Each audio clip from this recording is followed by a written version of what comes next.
Hi there. Can you hear Hey, me? All right, I can cool. hear you. Sorry, Awesome. I had to re-download Zoom on my phone. So Uh, yeah, it's something that I think a lot of people are happy to get rid of. yeah, it's like one of those things where you don't use the app for like a hot minute, and then it's like, oh, you have to re-download or whatever. Yeah. How you Uh, doing, Tim? I'm doing good. Thank you so much for joining me. Yeah, absolutely. Yeah, I found your profile on Instagram. Like I said, I was a background actor on Love and Death for a couple different shoots, and it was cool to continue following the production, through your eyes, kind of seeing what was going on behind the scenes. It was really nice to experience that. Yeah, I'm really glad that you had an opportunity to be a part of the show, and hopefully your experience was good. I mean, there was a lot of you guys there, and some of the days Yeah. were really cold and really long. So thank you for being a part of it. And Yeah. Yeah. I mean, I had a great time. I've never done anything like that, never seen a production actually occur. So the whole thing was new to me and pretty exciting. So yeah, I had a great time. sure. How did you manage to get on this project? Then did you find it on Facebook or? Yeah, through Brock Island Casting, through their Facebook thing. And I was aware of the production because Elizabeth Olsen's name was attached to it. So I was like, so Right. that kind of piqued my interest. And I was looking into it. I found that, oh, they're looking for background extras. So that was cool. I grew out a mustache for it. Right on. Right um, on. yeah, and I'm in the Navy, so I can't like have my hair too long and crazy. But I was able to get the mustache, within regs anyway. And Okay, very good. Very yeah, good. so yeah, it was a good time. Even I roped my wife into it too, Oh, which cool, was cool. nice. So Yeah. what days were you there for? So we were there. The first one was in Austin at the memorial service. Yeah. So we did those scenes, and then the other There one was what was that? at the church. Yeah. Okay. And then the next time we were there, which was I think like a month later, we were I was like an orderly, and it was like where Lily Raby was like talking to the psychiatrist or doctor or whoever it was in some room. I was just walking through the hallway, so I have really no idea what was going on in that scene. But maybe I'll be on screen for a split second. I don't know. Sure. But yeah, basically, kind of wanted to talk to you about a little bit about your background because I was doing some googling of you and found out a little bit of information about you, and I guess you're a Shirts native. Is that Yeah, true? I'm Yeah, from. Yep. Yeah, cool. born Yeah, and raised. Went I'm to old Daniel Clemens High School. nice. Yeah. Yeah, like I said, I'm the Navy, so I'm originally from California, but I've been in San Antonio for like a decade now. Okay. So yeah, so I'm really close to where you're from, which Right. was cool. Um, and was it a lot of people on the production? Were they all locals? I know they brought in like people from Georgia and stuff. Was it mostly locals though? I would say, I mean, it's hard to really gauge because it was always dependent on the days that we were Hmm. like, how big the days were. Because if it was like a really heavy background day, then we were having to fly in people from California just because of the nature of how it was after the pandemic. I mean, there was so much work that was withheld, due to the pandemic. We couldn't shoot, and so all this stuff was backlogged. And so as soon as we were able to go back in full force, obviously with the COVID restrictions in place, I mean, it was crazy, crazy, crazy in town. I mean, at the beginning of the show, we had, I want to say we were filming 4 shows simultaneously. I think it was us, Walker. Um, I think Cruel Summer was filming at the same time, and then and Fear the Walking Dead, and I think 1883 in Dallas. So maybe 5 shows at one time, plus a feature film that Wow. Robert Rodriguez was doing. So I mean, we were really scrapping for labor there for a minute, just because between all the shows and all the films, there was also the commercial world that's also being inundated with all these, commercials that had also been withheld due to the pandemic. And so, I mean, I would say for the most part, I would say we're probably about 80% local, just because that's what you have to have in order to maintain the incentives, the tax Hmm. incentives that the state offers. And then the rest, either we're from California, New York, or, wherever we flew them in from. Oh, that's interesting. Yeah, I really hadn't realized like how many productions actually go on in Texas. It's kind of Yeah, crazy. yeah, it's a pretty healthy amount. I mean, now that this show's done, I think we only have Walker that remains in Austin, and then I think The Chosen started filming back up, or started shooting recently, or they're in prep up in Dallas. There's word of other stuff potentially taking place, but I don't know much about those projects for me. I just want to Hmm. take a sabbatical for 2 weeks after I finish on Friday, this coming Friday, because we have to load out all of our equipment. And then after that, I'm just gonna rest. But yeah, Yeah, I bet. it's pretty busy. The commercial. I mean, I would say for our town, the Austin and surrounding areas, I would say, it's primarily commercial work, but we do have, our shows that are staples in town. Like Fear the Walking Dead was here for like 5 or 6 seasons. Walker's now on its second season. Um, and we were supposed to be shooting, I think a show got canceled that was going to be here. That was on Amazon. It was called Panic. I also worked that show. Um, right before the pandemic hit, and then we Hmm. were in the middle of filming our last episode, and then everything got shut down. So yeah, it stays pretty busy. I think most people are pleasantly surprised when they come here. I know, like, I grew up in Shirts, was here basically all the way through high school, moved to Kerrville, that's where I did my undergrad, and then afterwards I moved out to California, and I was there for about 6 years.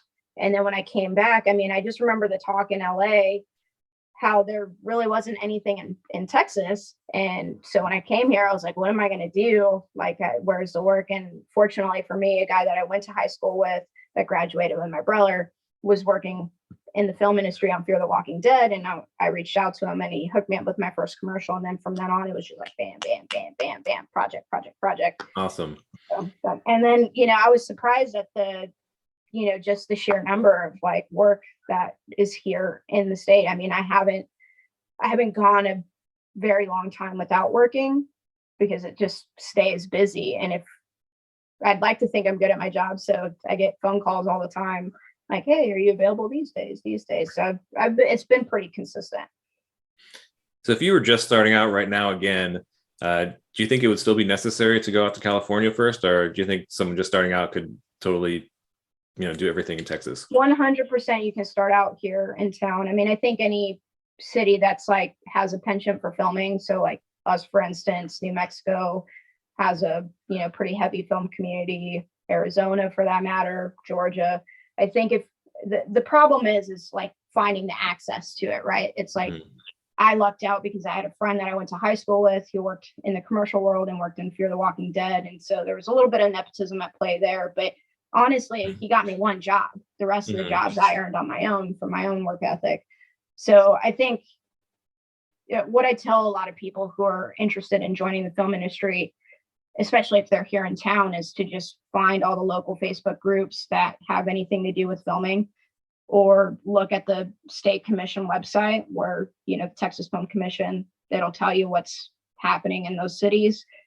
Um, so yeah, you don't need to go to LA. I went out there initially for medical school, and then I did not do that anymore. And then I was like, what am I going to do with my life? And then just because I'm in a city full of creatives at that time, I met a friend who she was an actor, and she wanted help with a script. She was Brazilian, and she spoke English pretty well, but written language is a little more Mhm. difficult, and she just wanted me to look it over and make sure it made sense. And then from then on, that's how I got my start. And I was mostly in the indie circuit when I was out in LA, doing web series, short films, things to that nature. I didn't really do anything in, major feature films or television or anything like that, just mainly music videos and smaller things. And it was only when I came back to Texas was really when I got my jump start.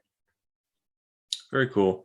I did read that you were running Reflection Productions, and that was something that you did while you were out in LA. Is that something that you're still affiliated with? And Yeah. So I own the company. It's small little production company. The last project that I was able to do was last summer.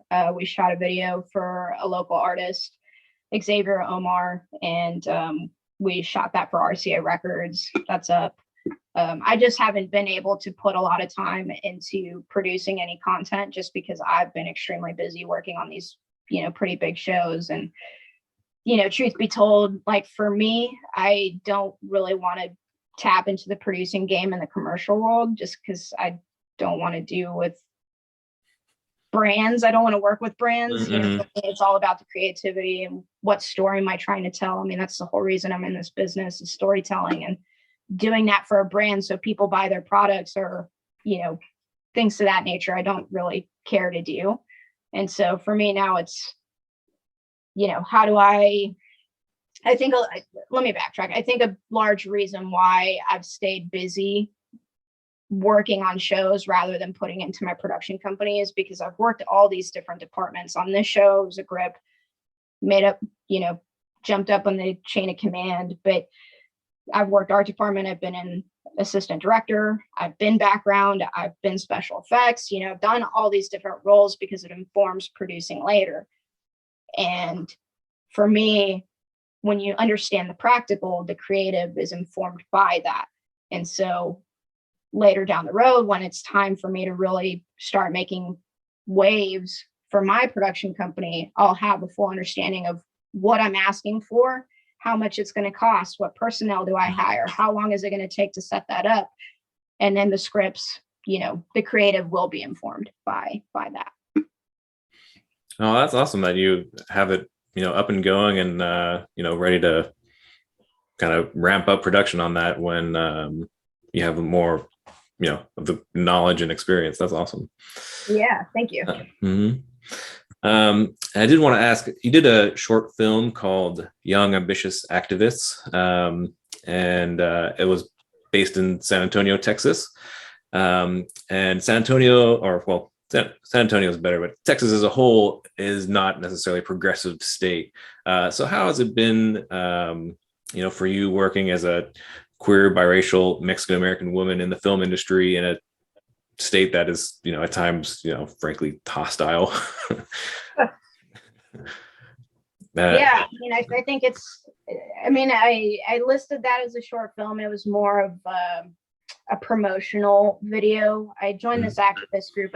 This kind of goes into a long story, but when the pandemic hit, so I'll kind of start how I got to Young Ambitious Activists. So I was we had canceled due to COVID, the show that I was working on, Panic, like I mentioned earlier, and we didn't know when we were going to come back. And around May, I had heard word from a producer that I'd worked with before, wanted me to production design a feature that he was doing. I had done his last one, so I was game.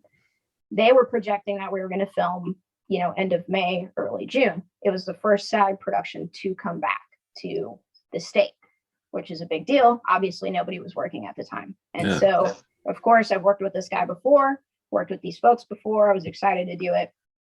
And so we started prep. And this is right when the George Floyd protests started happening. He was killed, and then people started demonstrating.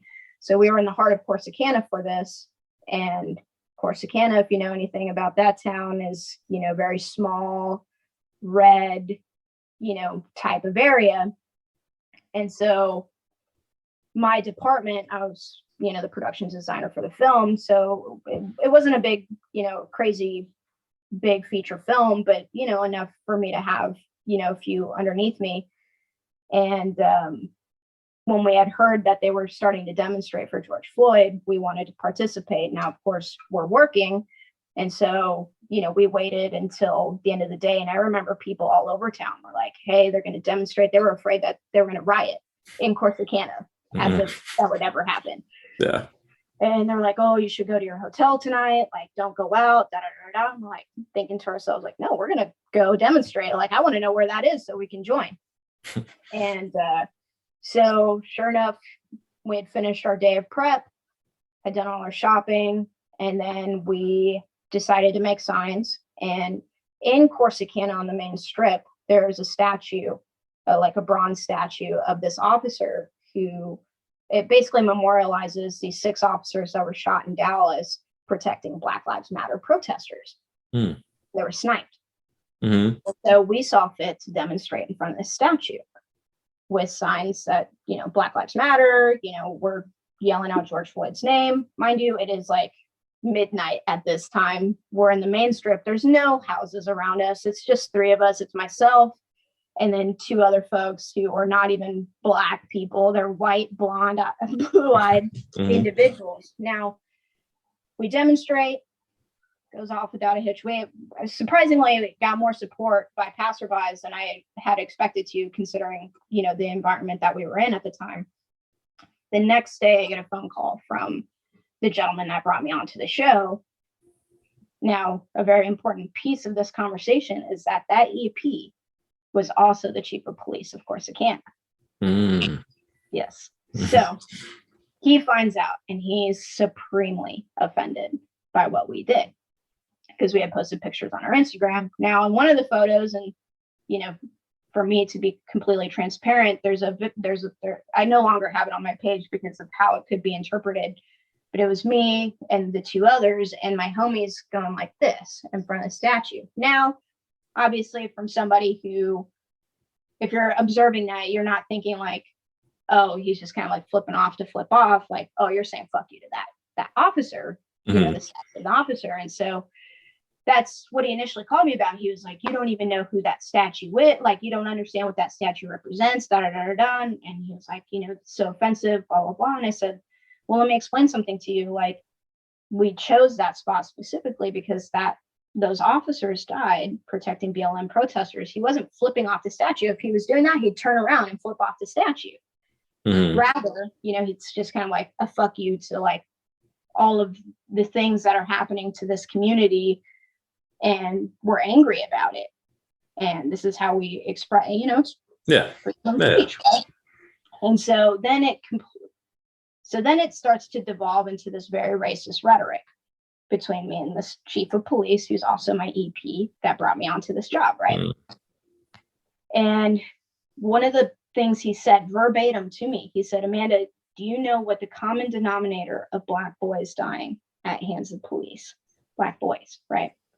And I already know where he's going, right? And I said, you're going to tell me, sir. And he said, failure to comply. And then it only proceeded to get worse. It started to disagree with them. It started turning into this really bad thing that I was not about. And I said, look, sir, I'm here to do a job. I did this in my off hours. This is freedom of speech 101, First Amendment protected First Amendment right that I have. I'm not doing this on company time. I'm doing this on my own time, as is my other employees. And I was like, and frankly, like what you're asking of me and what you're talking to me about is exactly why we were there demonstrating. I was like, you are the chief of police. I never pointed the fingers at you that you were a bad cop.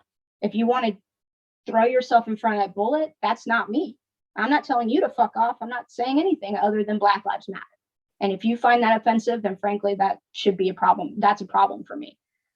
And so he hangs up on me. I get a call about 15 minutes later from another producer on the show. And I learned that he has canceled the entire production. Jeez. Now, the reason he was able to do this is because he's chief of police. He was able to get all the locations at discounted rates and police cars and for all our big scenes and, doing lockups that way. ITC, intermittent traffic control, he was supplying all those things. And then when he pulls out, well, where do we shoot? How do we shoot? Yeah. So, I explained to that producer that I spoke to, the one that broke the news to me, and said, look, like, I don't know what to do. Like, I'm sorry that this has happened, but, if he was a professional, we shouldn't not even be having this conversation, because what I do in my private life is separate than what I do in my work life. And the fact that, he's pulling out of a project where people are depending on this money, not just the crew, but the entire town, right? Because we bring in the economy to a town, any place that we shoot, especially when you have, over 50 plus people having to shop at those mom and pop shops in town, or we're eating out, or you get what I'm saying. So he pulls out, and then, we go back and forth, and I turn to my producers and say, well, like, we can postpone this and I will do my due diligence and making sure that we can secure locations, like whatever I have to do, I will do. And I was like, I'm sorry that I was the catalyst for this, but frankly, like, this boils down to Bobby J being unprofessional. Mm-hmm. Point blank. And so, long story short, the outcome of this was that Bobby J was supposed to step away, and myself and my two on my team were also going to step away so that they can continue to film. I was fine with that arrangement. So we ended up leaving the project. Now, mind you, this is the only job going on at all. So we leave, and I come back to San Antonio, and I learn that Robert Johnson continues on the project despite our arrangement. Whatever, it is what it is. But that's how I got into the Young Ambitious Activist, because I came back into San Antonio, and this is at the height of the demonstrating. I mean, we had probably about 10,000 people marching on the streets here, in demonstrating. And so I ended up linking up with a friend of mine. We started marching with them, and then I was like, how do I become more involved? Because now I have the time, and now I just experience kind of in a peripheral way. I'm not a Black person, I'm brown and I'm queer, so I understand that strife. But just as far as like the consequences of the racist mentality towards Black people cost me and my team our job. And not that at the end of the day, I'm not going to work for a racist, but that's still the fallout, right? And so in a sense, I was like, well, how do I get more active in this? Right. And so I ended up meeting this group of people who wanted to do more. And that's how we got our start. And later down the road, we were trying to recruit numbers because we wanted to do more for the city. Not just demonstrating, but we wanted to give back and do, donate, do food runs, things to that nature. And so I ended up shooting something for them that never actually made the light of day, but I still have, just because it was promotional at the time versus like being a short film. Now I still have footage that I'd like to compile and make, maybe like a little short 7-minute thing about that group, but I just haven't had the time to do it since. Yeah. Well, yeah, that's very long answer. No, yeah. I mean, I really appreciate hearing that story about how, I mean, even just, your opinions and, beliefs about something, and willingness to stand up for, disenfranchised people. Just the ideas that you're sharing cost you that job, and I mean, it had a big impact. So I mean, yeah, imagine, Black people in the industry living their daily lives in America. I mean, it's tough, and I appreciate you supporting Black Lives Matter and standing up to your convictions. I think that's really important. Totally. I mean, Hollywood has such a bad reputation for, the shady things that happen, and kind of the what's the word I'm looking for? Kind of the showboating of like, look at what we do for these communities, but at the end of the day, never really have our backs. And I think for me, although I'm not a Black person, I do navigate this world as, a biracial woman. And I've experienced, not so great things with law enforcement through the course of my life. And I can, it's night and day almost how I'm treated when I present more brown versus when I look white. And I mean, the treatment's like astronomically different. And so, yeah, I mean, of course that's anecdotal, right? But that's an experience that I know, and I'm not even Black. And that's the treatment that I've dealt with. And then obviously navigating this world as a woman, and a queer woman at that. So I understand, the negative things that happen to minority groups, very intimately. And so for me, coming into this industry that doesn't have a great reputation for protecting us and even representing us for that matter, it's a really big motivator as to why I'm in this business. And I wanted I named the company Reflection Productions because up until recently, shows and television and films and commercials didn't reflect the communities that watch those things. Sure. It doesn't reflect our nation. You know, it was just primarily white people on TV, and that's all fine and dandy, but where's the rest of us? I mean, there's a large swath, you know, Latinos in this state, you know, are the majority. Like, where is our representation? Where are the queer people? Queer people exist. Black people exist. Asian people exist. Native American people exist. Where are they on my TV? And, you know, going in that vein, how we're treated by how we're represented are completely, you know, entwined. You know, when we have negative representation on TV for people that are not connected to us in any sort of way, they're distanced from us. Like, let's say you live in a primarily white town and your only interaction with a group, you know, a minority group is what you see on TV, and then the representation is negative. Well, then that's going to inform how you think about that community, because you have nothing that speaks differently to that, because you've had no relationship with those communities prior to what you see on the television or what you hear on the radio or the news. And so for me, and what I would like to do, you know, and hope to do and continue to raise and promote is that diversity and the equity between these groups. And so because of that goal and what I want, and to find like-minded people who want the same, for me to not hold those convictions and stay true to what I believe would be a disservice to that goal. So if I can't practice that in my daily life, then who am I to sit there and be the one trying to push that agenda, but just push that idea of diversity and equity on a big scale if I can't even practice it in my daily life. And so, I mean, that's, you know, that's part of the reason. I mean, obviously I think people should just be treated like normal and you know, not like shit, but you know, that's another reason why I stand I'm very righteous in that way. I feel like sometimes, because I had people question me like, why would you do that, Amanda, knowing what community you were in and who you were working with for the time? And I said, look, like, because they're me and I'm them, you know?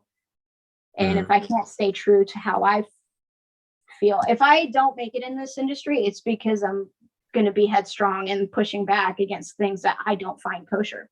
And I speak up all the time. And this isn't the only experience that I've had, maybe not with racism, but definitely misogyny and sexism and, you know, things that border, you know, sexual harassment, you know, in this industry. I have so many stories I can tell. Probably, actually, there's one on TikTok that you could probably look at and be like, oh shit, like that was an experience, you know. But anyway, I'm really long-winded with these answers. Yeah, that's okay. Yeah, I mean, I think it's great that you know, kind of the goal of Reflection Productions, at least one of them would be to give a mouthpiece to underrepresented people. I think that's you know, very good, ambitious goal to have. Yeah. Yeah. I mean, it takes more than one person, but I just want to find that community of people who have those same ambitions as me, because, you know, nothing can be done by one person. It always takes a community who have the same interests and the same goals in order to accomplish a mission. And, you know, that's what I want to do. Yeah. I mean, it seems like you're having a lot of great success. So, I mean, I think it's incredible that you might be able to, you know, pass that down to other people and kind of, you know, sharing that success that you're having. 100%. Well, I mean, I think like with anything in life, you know, there are always people there to help you. And like, even my start into this industry, you know, both in California and both here in Texas, like, was by somebody extending their hand and saying, hey, let me help you because I like what you do and I like how you act. And, you know, whatever qualities that they liked about me, they were like, hey, let me help you because I want to help the next generation. And for me, you know, I'm a big believer in practice and what you preach. And for me, it's like when we talk about diversity and equity and support and things like that, like, you know, again, if I'm not doing that in my daily life, then, you know, who am I to like be passing these principles on to other people when I don't do it myself? And, you know, my start in the industry was by people extending their hand and giving me opportunities. Like I do the same for this job. I've probably brought into my department alone people who have never touched a set in their life, have never been a part, but were interested, and I knew had the work ethic and the hustle and the good attitude. And I picked them over people who were more established, just because I want to help promote that next generation of folks, get their break. And I can give you an opportunity, but how you succeed is dependent on you at this point. Like, I can give you the nudge, but you got to do the work. And so, I like to give back. People have given to me, and I think I just want to do the same for other people. Yeah, I mean, I think that's probably one hell of a start, working on Love and Death. I mean, I imagine that's a good first line in their resume for sure. Totally. So right before Love and Death, I take it you were the key set production assistant on Plus Minus, which was, I imagine that was another big production in Austin, as it was starring Lily Reinhart, who's known for her work on Riverdale. I was wondering, did that work on Plus Minus kind of inform anything you were doing for Love and Death? Yeah, I mean, I think anytime that you're working in an assistant director position, look, like, I had opportunities to work in other departments on that show. At the time, the reason I took that job as the key set PA, because let's be real, PAs are not, we're not in a union, we're not protected in that way. The rates aren't very good for PAs. But the second of that show, Vanessa Gaitan, I've worked with her, for a number of years now, and she's probably my most loved individual in the film industry. And she had asked me to be her key set PA for this job. And kind of in the same vein of, I want to have an understanding of all these departments and understand the practical. Here was a good opportunity for me to complete my book for the DGA, have my days in order to join that union, and work, a show or work a film that I hadn't worked a major feature. I've done, smaller indie features, but I hadn't worked a bigger production like this. And so with those three things in mind, I was like, okay, this is a good opportunity to, despite the rate, despite all this. And it was, I think, but to go back to your original question, I think anytime that you're a PA or you're in an assistant director department, you're essentially the AD, the first AD of a show. I liken to a coach, right? And the coach is motivating the whole team to complete this mission, or to win the game, right? And so you're not just in charge of your own department, you're here kind of having to shepherd all these departments to be on time in order to make the day, because everybody wants to go home, and we don't want to be here longer than we need to, because we want to make picture pretty and then do the thing and then go home. And so I would say work as an AD is tougher than what I've done for Love and Death, to be quite frank. And because what as an AD, my role on Love and Death, was the best gal grip. I was promoted into that position. I'm now ending as the key grip just as we load out. But, it's all about logistics. How are we going to accomplish this mission with this equipment? It's just in my department for Love and Death, I'm just relegated to the one department versus the production as a whole. And so I would say it's much tougher to be, a key set PA than it is about, a best gal grip, or, and that's not to say like, can any key PA be a best boy grip or anything like that? No, obviously you have to know the department, you have to know the equipment, you have to know the vendors, and just thankfully, because I've moved around between all these different departments, I've been able to have those relationships. It was a big learning curve, but yeah, I think anytime you're in an AD role, it's going to inform how you work in any department, because once you understand the logistics of a job and you understand the urgency of a task, and that's all you do all the time, because you're just under the gun trying to get the shot off and having to hush everybody up, and all right, background's over here, okay, where's the actors, you're doing it all. Because it was a really, really, really good experience for that.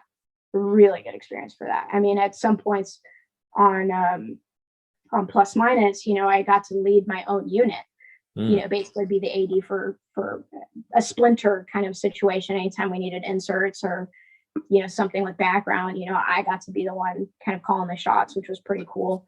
That's and awesome. so in a way, I got to have my taste as a first AD, as just for that specific unit. Oh yeah, it sounds like you got some really incredible experiences on there, which is really cool. Yeah.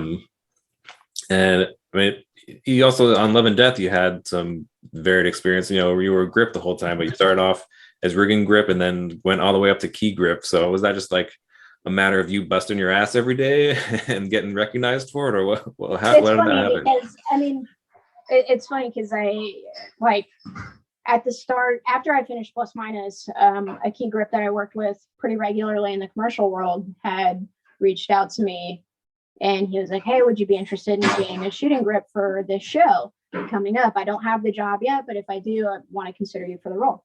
So yeah, of course. And so when he got hired, me along with 3 others were brought on as shooting grips. But the way prep works is that you have to rig first, and then the shooting grips come in, or the shooting department's main unit comes on, and then you start your prep for your own department. So I mean, what's important to understand is grip department, your key grip is in charge of kind of 2 grip departments. So you have your rigging grips who come in, they build the grid on the stage, they'll come out in the location, prep it basically for us, the shooters. And then obviously you have the shooting side, which on the day, whatever's not rigged up and the gaffer and the DP need lit and cut and shaped and camera support, like we're facilitating that. And so when I got hired, initially it was as a shooting grip, but because we started later than the rigging grips, my key had asked me, I'm going to step outside because my fiance's home. My boss was like, "Hey, do you want to help the riggers, put in the grid and so on and so forth?" And I said, "Yeah, of course." And so I started a week earlier to help them do that, and then hopped on with the shooting grips. And like I mentioned prior, when the show started, there was really not much labor in town as far as people who are experienced in that that specific position. And the best boy at the time, and I love him and I've worked with him, I think he's more of an electrician, and so I think the job was maybe a little overwhelming for him. And so it wasn't like, "Oh, Amanda, like I'm going to choose you as my best gal grip." I think it was more of like out of necessity at that time, because my key grip at the time understood that I understand logistics and I'm very good at that because of my prior experience, like on Plus Minus and other commercials that I've worked and other shows that I've done. He felt confident putting me in that role, but I had never been a best boy grip on any show. And it was pretty serious promotion. I mean, most of the best boys in town have been doing this job for over 10 plus years. Wow. And so I really lucked out in that way. Just, I wasn't anybody's first pick, but there was just nobody able to come in and do that role. And so, it was just kind of like a field promotion. And then at the end of the job, that key grip was released halfway through the show. And we brought another guy in from New York with his team. And now that he basically split right after we finished filming, not last Thursday, but the Thursday before. And he's like, "Well, Amanda, you've done like a really good job, and I think you should step in and be the department head as you load out." And so I'm not really doing the work of a key grip. We just need a department head, but I've been able to watch him over the course of these past 4 months that he's been a part of the show and watch how he's doing things. And it's been a really, really, really good experience. So I don't even want to put that credit out there like on IMDb, because it's not, I don't want to say it's like facetious in any way, because I am the key grip, but I'm not shooting anything. And so I'm not really doing quite the same. Like, of course, I'm still doing some of the responsibilities of a key grip, but not the primary one, which is you're working directly with the DP and the gaffer to make things look pretty. And so I would feel like it would be inappropriate of me to like put that on my resume. If somebody asked me about my experience on Love and Death, I'll be like, "Oh yeah, at the end of the show I got promoted." But for generalities, not on the list, because then they'll be like, "Oh, Amanda, can you key this job?" And it's like some big budget shit, and I'd be like, Nope. Yeah, I can see that. Well, so I was curious. So the grip. So you basically kind of set up the shot, right? Um, so since the show is set in the 80s, was there like particular care to make sure that you're not getting anything in the shot that is like uh not period specific, like buildings or objects or whatever that would give it away that Yeah, it's I being mean, shot in modern times? I think, just to kind of like define what a grip is, I Mm. mean, I think the simplest way we can put it is we help support cameras. So anything that a camera goes on, a dolly, a crane, a jib, a car mount, helicopter mount, the grips are involved with. We're mounting that to secure it safely so they can get their shot off. We're also shaping and carving light, shaping and diffusing light and taking away light just so it can look picture pretty. So that sometimes means adding color to frames or putting negative to take away light, whatever it may be. The electricians will set the lamps, and then we're there to kind of make that light do what it's supposed to do, what the DP wants. Mm-hmm. And so for us, I mean, our equipment, I mean, you never want in a shot, period. So we're not taking any special precautions just because it's a show. Normally that's up to the assistant directors and your script supervisor, like really look at, well, anybody that's really looking at monitor for that matter, to make sure that anything that's not period kosher is not in the frame. For us, we just have equipment. So they'll tell us like, oh, we're seeing your flag cart, in the shot, just move it somewhere. And then, but they're telling us what they see because not all of us are behind monitor. My key grip is, but sometimes he's calling out the shots, and then the ADs will come and they'll be like, hey, this stuff's dangerous, move it over here. And okay, cool. So it's the same precautions, whether it's normal or it's not, unless it's scripted that you want to see grip gear, you're not going to see it. Interesting. So you've worked on a range of different productions. I know you've worked on Walker as well, and I hear that one's like pretty fast paced. Like what you're filming like that day is going to be like in an episode, like in a couple of weeks, right? Whereas on Love and Death, like you guys filmed everything, like filming was complete. Now you're going to be working on putting it all together and releasing it at a later date. So, what's the difference between working on a short production schedule like that, like on Walker, whereas you have like all this lead time on Love and Death? I think there's pros and cons to both, right? When you work a show like Walker, that's normally how shows are filmed, like, for the CW or like any show that has a release schedule as you're filming. Like you're going to block shoot 2 episodes, and then as those 2 episodes are being edited, you're working on 3 and 4, and then those get released. Then, they start doing the work. It's interesting because I say there's pros and cons to it. The pros are you hire the directors. You have to make very fine, your decision making skills have to be so refined, and you have to get what you need. And I think, God, how do I want to say this?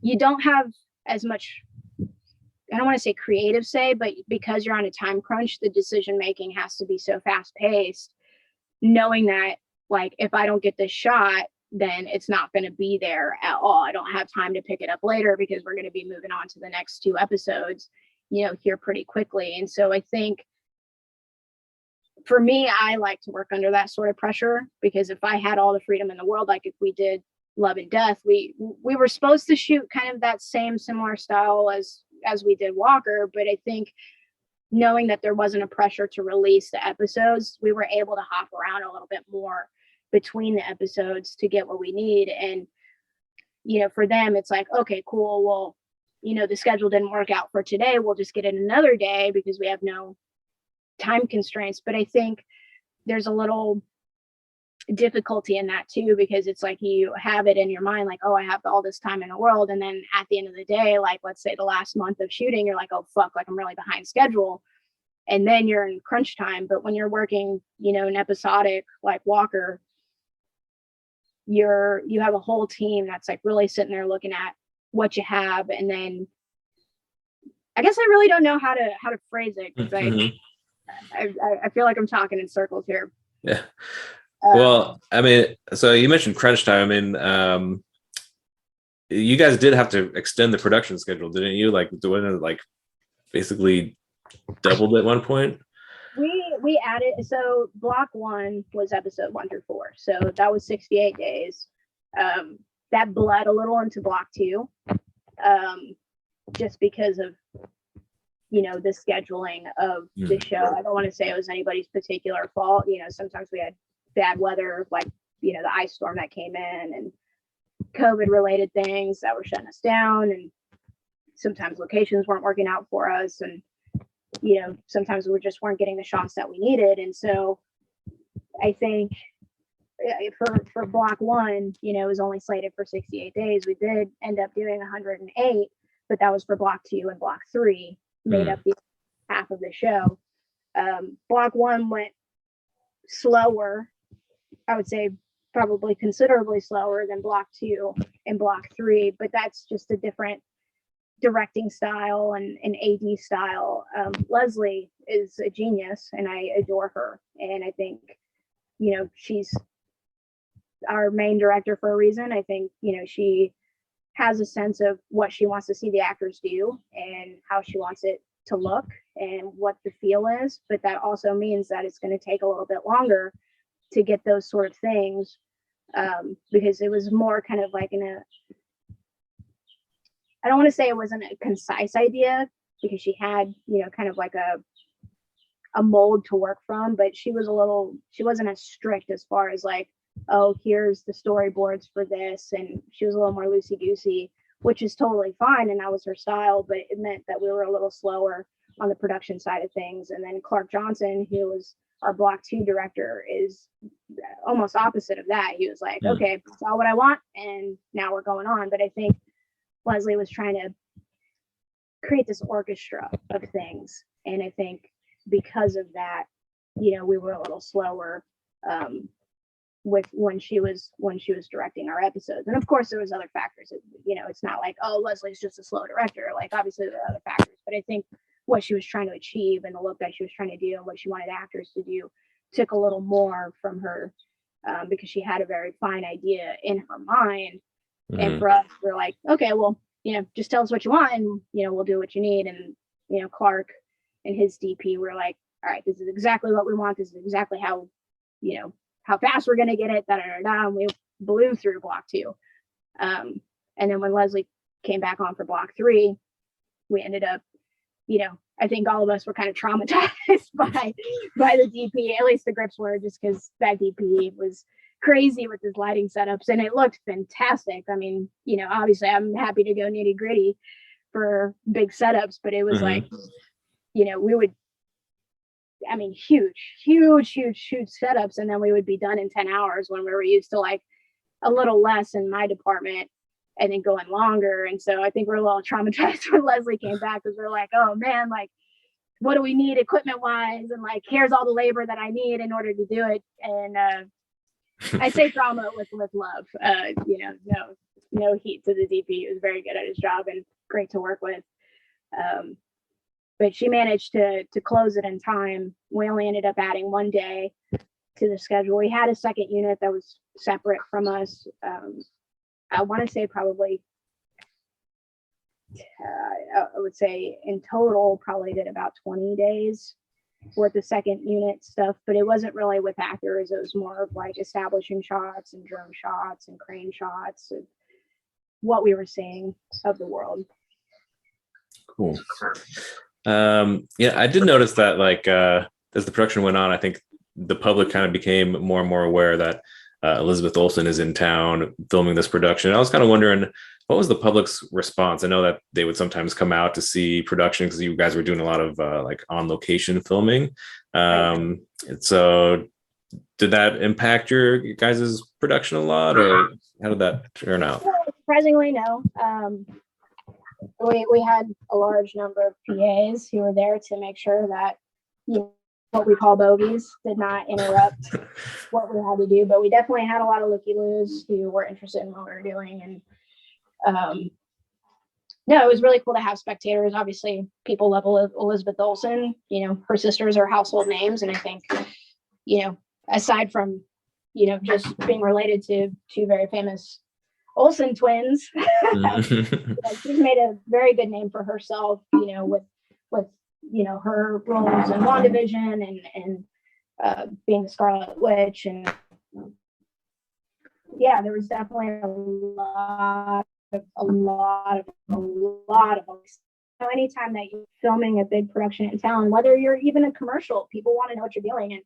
And on smaller projects, you don't have the manpower to kind of regulate the looky-loos from, and I say looky-loos lovingly, the locals in town from kind of interfering with what we're doing. But because we had the budget to hire the personnel to kind of keep the world as is, it didn't really interrupt too much. I think if anything, we probably annoyed the locals, definitely like the business owners and stuff like that, by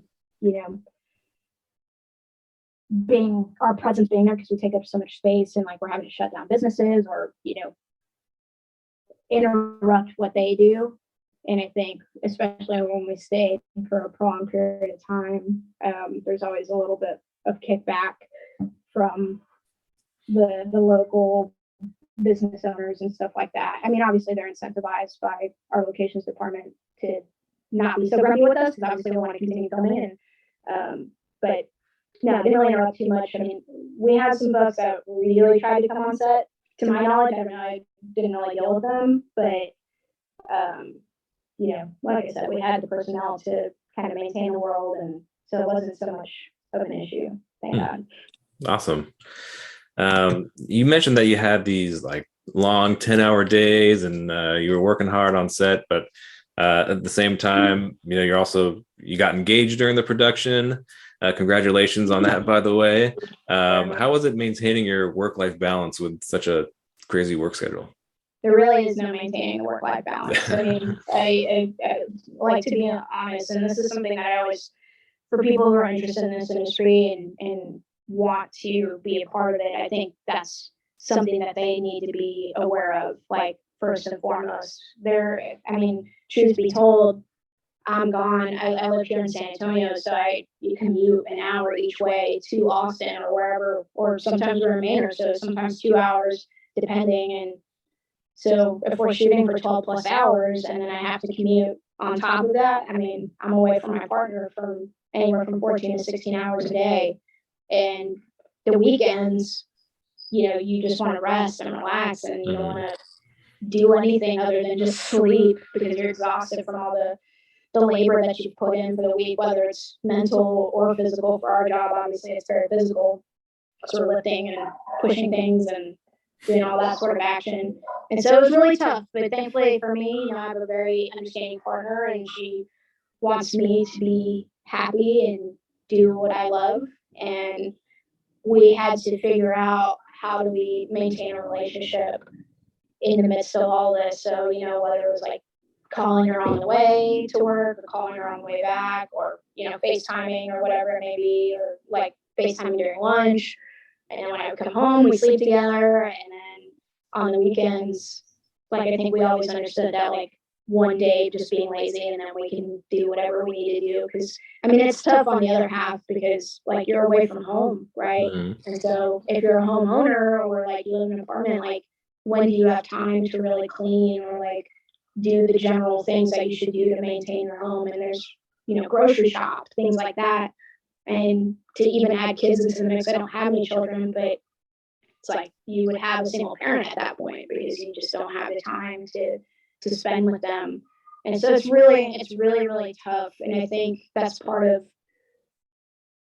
what I would like to do later on, when I have Reflection Productions really up and running, is like limit the day, like hours in a day. It was a big part of the talk when the union was in the middle of like deciding to strike or not, which is like, we're away for a really long time, and these hours are kind of inhumane.